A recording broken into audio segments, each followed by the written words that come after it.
in our lives should be limited. But how limited? Let's ask him about the structure of the federal government itself.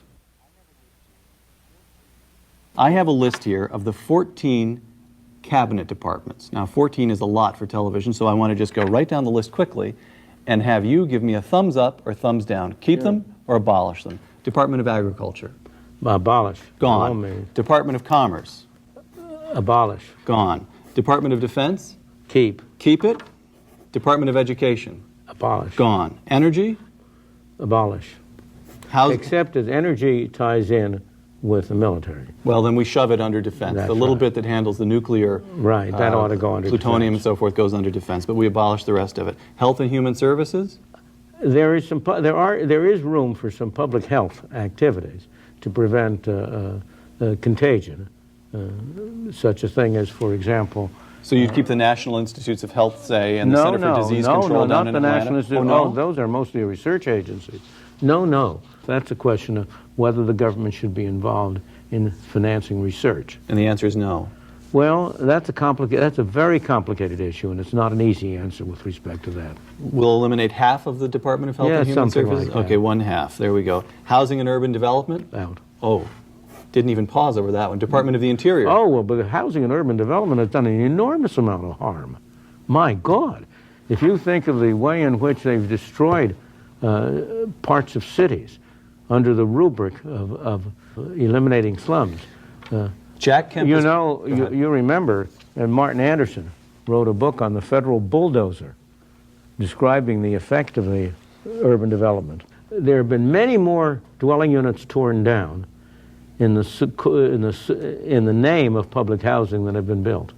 Jack Kemp has proposed selling to the current inhabitants of public housing their unit, their townhouse, their apartment, for $1 a piece, and just shifting the ownership to the people who live in it. If you got rid of the Department of Housing and Urban Development, it would be worth doing that. All right, done. That's gone. Department of the Interior, your beloved National Park Service. Well, given the problem there is, you first have to sell off all the land that the government owns.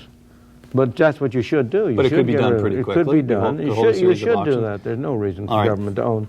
The government now owns something like 1/3 of all the land in the country. And that's too much. Should go down to zero. Should go down to, well, not entirely zero. They ought to own the land on which government buildings are. All right.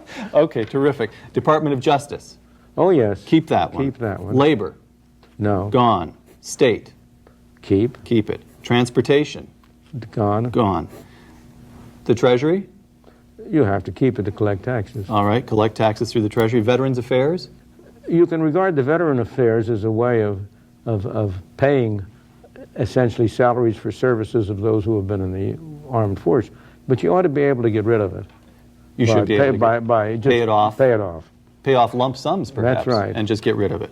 Okay, Milton Friedman, if you are made dictator for one day, the next day the American government... No, I don't want to be made dictator. You wouldn't? I don't believe in dictators. Okay. I believe we want to bring about change by the agreement of the citizens. I don't believe in arbitrary rule. Let me put it this way then. If we can't persuade the public that it's desirable to do these things, we have no right to impose them, even if we had the power to do it. All right. From 14 departments down to four basic fundamental functions. What are its fundamental functions? Preserve the peace, defend the country. All right. Provide a mechanism whereby individuals can adjudicate their disputes. That's the Justice Department. Protect individuals from being coerced by other individuals. The police function. Right. And now, this is both the central government and the state and local governments. The police function is primarily local and central. Right. And those are the fundamental functions of government, in my opinion. Milton Friedman, thank you very much.